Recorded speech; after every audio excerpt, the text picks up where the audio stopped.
Cualquier progreso en ciencia se basa en la negociación en torno a una hipótesis que, en el mejor de los casos, acabará obteniendo el consenso de la comunidad investigadora y pasará así a reconocerse como hecho científico.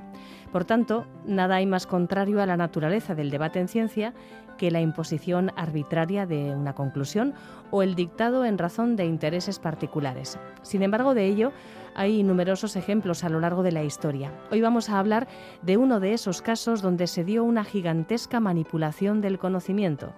Sucedió en la Unión Soviética entre los años 30 y los 60, cuando se constituyó una falsa nueva biología que por decisión de Stalin fue proclamada verdad incuestionable para todo el orbe comunista. Detrás de esa operación había un grupo de impostores cuya cabeza visible era una especie de Rasputín que medró al amparo del autócrata y que no solo produjo catastróficas consecuencias económicas y para el desarrollo científico de su país, sino que además llevó a la muerte a científicos que pusieron en duda sus fantasías, que en realidad eran una mezcla de ideología y de pseudociencia. Bueno, pues de este tema tan absolutamente sugerente vamos a hablar hoy en la sección de Eusko Ikaskuntza con nuestro invitado al que enseguida presentamos, Juan Aguirre, Arratsaldeon. Arratsaldeon, Eva. Pues sí, muy sugerente y que lo retomamos al hilo de un libro que se acaba de publicar que se titula Genética y Estalinismo, herencia de caracteres adquiridos e ideología, uno de cuyos autores es Adrià Casinos, durante años catedrático de zoología en la Universidad de Barcelona y actualmente profesor emérito de la misma. Adrià tiene como campo de investigación básicamente a lo largo de su trayectoria la biomecánica de los vertebrados y también la teoría evolutiva de la historia de la ciencia, temas a los que ha dedicado numerosísimos trabajos antes de este libro del que hoy vamos a hablar y que hay que añadir que lo ha escrito a cuatro manos junto con su colega Jean-Pierre Gasc, profesor emérito del Museo Nacional de Historia Natural de París. Arratsaldeon, bona tarda, profesor Casinos. Buenas tardes. Quería decirlo en euskera, pero me he olvidado. No se preocupe. Buenas tardes. Bueno, no lo recuerdo. No importa. Arratsaldeon, sí. Arratsaldeon, sí, a eso iba.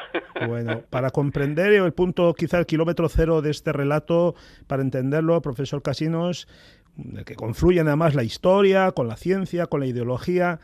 Quizá debamos remontarnos al siglo XVIII, que es cuando se fue abriendo paso la idea de que las especies naturales no son fijas, tal como sostenía el fijismo, sino que se pueden dar y de hecho se dan cambios.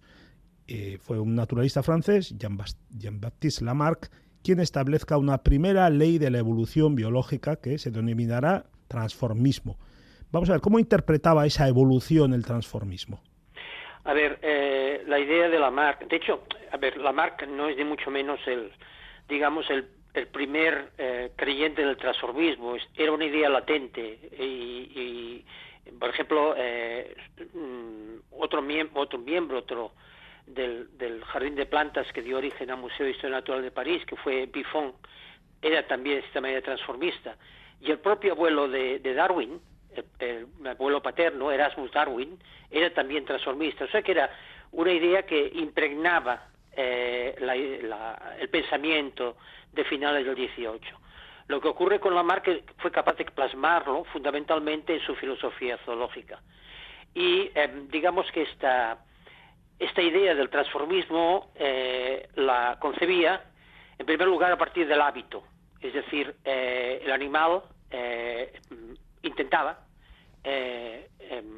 transformar una parte de su morfología para mejorar pues su alimentación o lo que fuera. Pero Lamarck también introducía otra cuestión muy importante, que era la volición. Es decir, el animal tenía voluntad de hacer eso. Es decir, las jirafas, el viejo y siempre repetido ejemplo, alargaban su cuello para alcanzar comida donde no podían alcanzar a otros animales, pero además con conciencia de ello, es decir, con voluntad de hacerlo. Eso es básicamente la idea, digamos, de Lamarck, de manera muy sucinta expresada, ¿eh? Sí, sí. Bueno, pues hablemos de la evolución. El padre del moderno evolucionismo, Charles Darwin en principio aceptó este concepto del transformismo, pero acabó percatándose de que la influencia del medio y la transmisión hereditaria de los caracteres adquiridos eran mecanismos en realidad secundarios. ¿Qué supuso este salto del lamarquismo al darwinismo? Bueno, a ver, esto habría que matizarlo un poco. Lo digo porque hay muchísima confusión, y ya en tiempos de Darwin existía, entre lo que él fue su idea más genial, y que es la que ha permanecido, que es el concepto de selección natural, ¿de acuerdo?, y después los mecanismos que originan variabilidad. Es decir, la selección natural no origina en absoluto variabilidad. De tal manera él vio que había confusión, que en el capítulo dedicado a selección natural, en la última edición, en la sexta, digamos que da una serie de puntualizaciones y afirma rotundamente eso, que la selección natural no hace nada, simplemente filtra lo que mediante otros mecanismos se produce la variabilidad, la diferenciación morfológica, por ejemplo, entre las diferentes especies, ¿de acuerdo?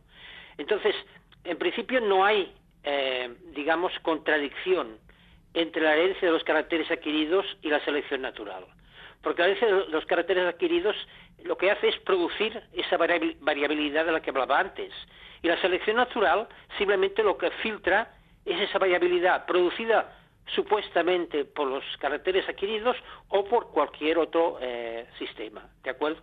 De tal manera que Darwin aceptaba la herencia de los caracteres adquiridos, y de hecho el primer darwinismo, por decirlo así, en el primer darwinismo es un hecho asumido que la herencia de los caracteres adquiridos existe, y eso, digamos, permanece así hasta que a principios del siglo XX, más o menos, el biólogo alemán Weizmann plantea la diferencia entre línea somática y línea celular somática y línea celular germinal.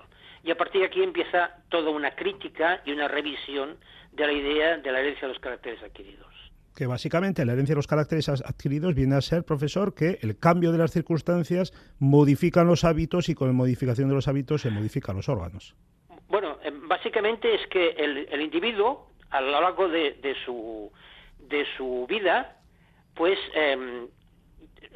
le sobrevienen transformaciones, y eso es cierto. A cualquiera de nosotros nos sobrevienen transformaciones. No sé, una persona puede ser muy delgada en su juventud y muy gruesa más tarde. El problema es que para los partidarios de esa idea, esas circunstancias individuales que se adquieren durante la vida modifican el genotipo, o simplemente se pueden transmitir por un tipo de herencia somática extracromosómica.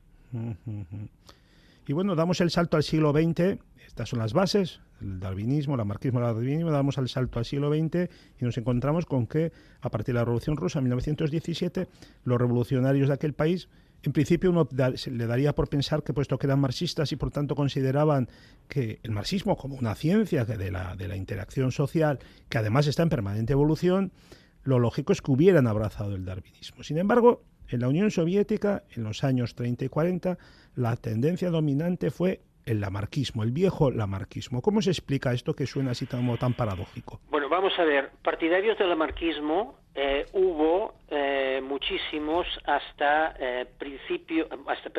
mediados del siglo XX, ¿de acuerdo? En todos los países, en unos países más que en otros. Por ejemplo, en Francia el lamarquismo fue y ha sido muy fuerte, ¿de acuerdo?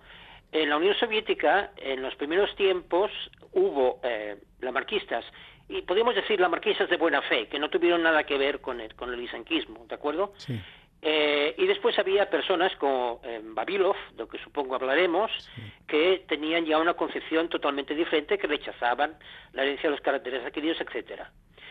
Es solamente a partir de los años 40, 50 del siglo pasado cuando ya la herencia de los caracteres adquiridos queda totalmente muy desacreditada a causa de lo que llamamos el neodarwinismo o teoría de la síntesis, ¿de acuerdo? De todas maneras, siempre ha habido, ¿cómo le diría yo?, rebrotes del lamarquismo a lo largo de la historia. De tal manera que uno de los fundadores de la teoría de la síntesis, el zoólogo germano norteamericano Ernst Mayr, comparaba esos rebrotes del lamarquismo puntuales con la mitología griega de la hidra, ¿no? Que cuando se cortaba una cabeza nacía otra, ¿no? Pues eso es lo que decía Mayr, que constantemente, cuando se desacreditaba una supuesta herencia de los caracteres adquiridos, al cabo de un tiempo aparecía otra cuestión, otro ejemplo que supuestamente lo confirmaba, ¿de acuerdo? Entonces, repito, lamarquismo había en todas partes y había en la Unión Soviética. El problema es que en la Unión Soviética el lamarquismo se convierte en una cuestión, una ideología de Estado. Uh-huh. Bueno, ¿y en qué se basaba esta nueva biología soviética, también denominada darwinismo creativo, que se impuso efectivamente como ideología de Estado? Fundamentalmente había una cuestión aquí, digamos, política y social. Es decir, con el stalinismo lo que surge en la Unión Soviética es una tendencia que podemos calificar claramente obrerista. Es decir, se asumía que las personas de condición humilde, de extracción proletaria, eran más capaces de llevar a cabo la construcción del socialismo que las personas, digamos, de origen burgués, por decir algo, ¿no? Entonces, eso era porque se asumía que la condición de clase o la conciencia de clase era heredable. Eso era claramente lamarquista, ¿no? ¿De acuerdo? Sí. Hay que decir también que Stalin, que no era una persona así ni mucho menos ignorante, como a veces se ha dicho, una persona que leía en varios idiomas y tenía una gran biblioteca, etcétera. Otra cosa es la cuestión de la represión, de los crímenes, eso es aparte. Había tenido una formación lamarquista en su juventud y eso es lo que defendía. No sé, les voy a poner un ejemplo que me parece que es muy concluyente de cómo el lamarquismo en diversos países tenía importancia en la primera mitad del siglo XX. Es el ejemplo de Freud. Freud, en su obra Tótem y Tabú, para explicar la transmisión del complejo de Edipo, da una explicación claramente lamarquista. Es un hecho que se ha revisado en numerosas obras de cómo la influencia del lamarquismo, de la herencia de los caracteres adquiridos, entró o actuó sobre otros campos, digamos, científicos. Esta nueva biología soviética, profesor, negaba la existencia de los genes, decía que los genes eran un invento burgués. Sí, bueno, ahí había de todo. Es decir, el problema de esa nueva biología soviética, por así decirlo, era que, había diversos individuos, todos ellos, digamos, absolutamente impresentables, que, digamos, escondían su ignorancia a base de supuestos, hallazgos sorprendentes. O sea, Lysenko no era el único, es el más conocido, pero no era el único. Además, incluso había una base filosófica para todo eso, a partir de un individuo totalmente tenebroso, profesor de filosofía en la Universidad de Leningrado, o mejor dicho, de materialismo dialéctico, que se llamaba Isaac Peretz, ¿de acuerdo? Sí, sí. Entonces, efectivamente, había quien decía que nadie había visto un gen. Sí. Y eso, de hecho, ellos se hacían fuertes en el hecho de que durante mucho tiempo el gen fue un concepto más teórico que otra cosa, ¿de acuerdo? Uh-huh. O sea que, pero bueno, fue un montaje, diríamos, escandaloso y yo lo hemos calificado en el libro de banda de criminales, banda de malhechores, el conjunto de esos pretendidos creadores de la nueva biología. Y por hacer una lectura o búsqueda de una lectura sociológica a esta barbaridad, profesor, ¿qué influencia pudo tener el gran desastre que supuso la colectivización del campo soviético en la época estalinista, el año 30-31, las grandes hambrunas de comienzos de aquella década en Ucrania? ¿De qué manera esto pudo tener estar en la base de dar este paso enloquecido que supuso el lysenkismo? Bueno, yo digo que lo que le pasó a Stalin es que ante el fracaso espantoso de la colectivización, porque claro, no olvidemos que a partir de la revolución se concreta una de las promesas que se había hecho, que era repartir la tierra, la reforma agraria, ¿de acuerdo? Y eso supuso que en los primeros años, en la década de los 20, de 1920, paralelamente a lo que se llamó la NEP, la nueva política económica, hubiera un boom de la producción agrícola en la Unión Soviética debido a precisamente eso, a la reforma agraria, al interés que ponía el campesinado en aumentar la producción, etcétera. Cuando se fuerza a la colectivización, además con formas represivas tremendas, el campesinado hace una lectura muy particular del hecho, lo ve como una vuelta al antiguo latifundismo. Entonces boicotea claramente la colectivización y se produce el desastre. O sea, cae rápidamente la producción agrícola, no hay suficiente alimento, etcétera, etcétera. Entonces, Stalin se coge a un clavo ardiendo. Viene Lysenko, le promete, como se dice vulgarmente, el oro y el moro desde el punto de vista de producción agrícola con sus métodos, primero la vernalización, después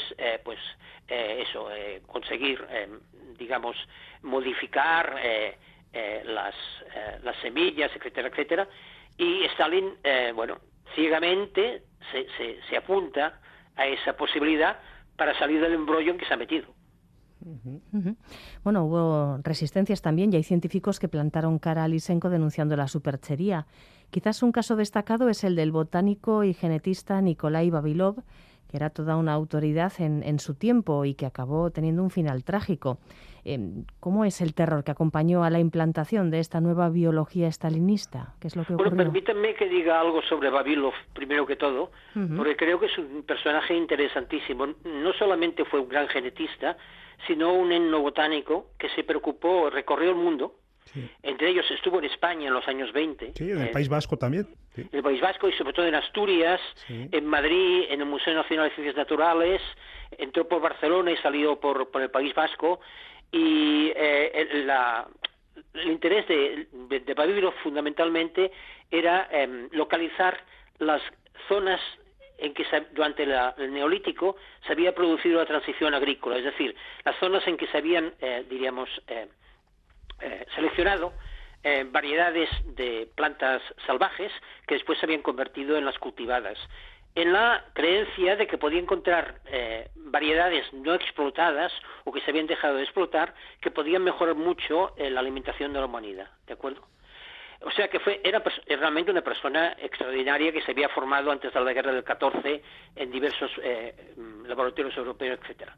Entonces, Vavilov en un principio confió en Lysenko e incluso le intentó, creyendo que era cierto lo que hablaba, lo que decía, intentó pues apoyarlo, etcétera.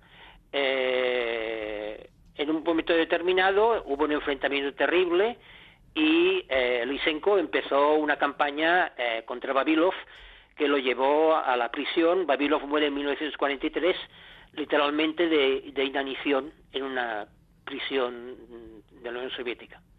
Ahora, la gran represión contra los genetistas, de hecho, viene después de la guerra, porque durante la guerra, claro, la cosa no estaba para esas cuestiones, había cosas más urgentes. Pero a partir de la reunión de la Academia de Ciencias Agrícolas de 1948, en que triunfa Vavilov plenamente... Lysenko, perdón, sí. Entonces se produce una represión terrible contra la genética clásica, cerrando centros, cerrando laboratorios, persiguiendo, desterrando, incluso asesinando a determinadas personas, ¿de acuerdo? Y muchos tuvieron que refugiarse como pudieron en los laboratorios de otros colegas.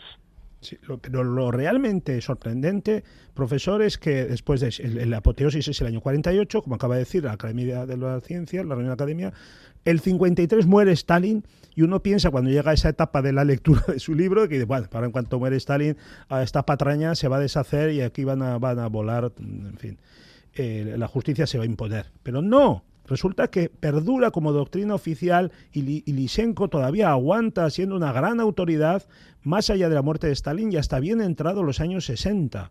en la época ya de Khrushchev, que es cuando cae Khrushchev realmente, el año 63, cuando ya se pone en claro todo esto. ¿Cómo se explica todo esto? Bueno, a ver, mi hipótesis particular es que si Stalin hubiera vivido algo más, a Lysenko se hubieran puesto las cosas difíciles, porque se hubiera descubierto la superchería. Y Stalin no estaba para cuentos, ya me entiende. Sí. O sea, que hubiera acabado, en el mejor de los casos, hasta un gulag. Ya. Hay síntomas de que Stalin, o en general el Politburó o el Comité Central, empezaron a desconfiar de Lysenko. Entonces lo que ocurre es que, bueno, muere Stalin y llega, a cabo de poco tiempo, Nikita Khrushchev al poder. ¿Por qué Khrushchev sigue protegiendo a Lysenko a pesar de que los resultados agronómicos eran desastrosos? Bueno, en primer lugar, esa imagen que muchas veces de Khrushchev como es persona amable y tal y cual es totalmente falsa. Khrushchev había sido un represor stalinista de primera magnitud, ¿de acuerdo? Sí. Luego, es un individuo que es un ignorante. O sea, así como Stalin era una persona, digamos, con cultura, que se molestaba en leer, que quería opinar de todo, quizá demasiado, Khrushchev no podía opinar de nada. Y encima hay algo que algún colega ha rescatado en algún artículo, que no deja de tener una cierta, diríamos, verosimilitud. Y es que Khrushchev veía en Lysenko una persona, sí, lo digo bien, Lysenko, una persona de origen humilde como él, de origen campesino, ucraniano además, ¿de acuerdo? Y eso, pues, digamos que ahí había una discriminación de clase, por así decirlo, hacia Lysenko, ¿no? Entonces hace ojos ciegos a todo el desastre que se está produciendo y lo mantiene hasta que cae. Y de hecho, yo lo recuerdo porque tengo más años que ustedes. Una de las razones de la caída de Khrushchev fue el desastre agrícola. Sí. Uh-huh. Sí. Es curioso cómo estamos enlazando además una cuestión relacionada con la falsa ciencia con algo tan importante como la economía de un país como la Unión Soviética, que efectivamente pasó por una crisis enormísima. Bueno, pues toda esta historia la podemos leer en un libro muy, muy interesante que nos sitúa en un tiempo no demasiado lejano, ¿verdad? Pero sí muy, muy lejano en lo que tiene que ver con los conocimientos científicos que se manejan hoy en día. ¿Nos recuerdas el título, Juan? Sí, un libro además de lectura muy grata, muy interesante, muy fácil de leer y ya hemos visto una historia realmente apasionante. Se titula el libro Genética y Stalinismo, herencia de caracteres adquiridos e ideología, cuyos autores son Adrià Casinos, a quien hemos tenido hoy, y Jean-Pierre Gasc, y lo edita la editorial Montesinos. Uh-huh. Y le agradecemos mucho a Adrià Casinos que nos haya hecho esta reseña de su libro, un libro interesante en el que se combina muy bien la ciencia y la historia. Muchísimas gracias, Adrià. Es que ricasco eta agur. Agur, agur. Es que ricasco. Agur, Juan. Venga, agur.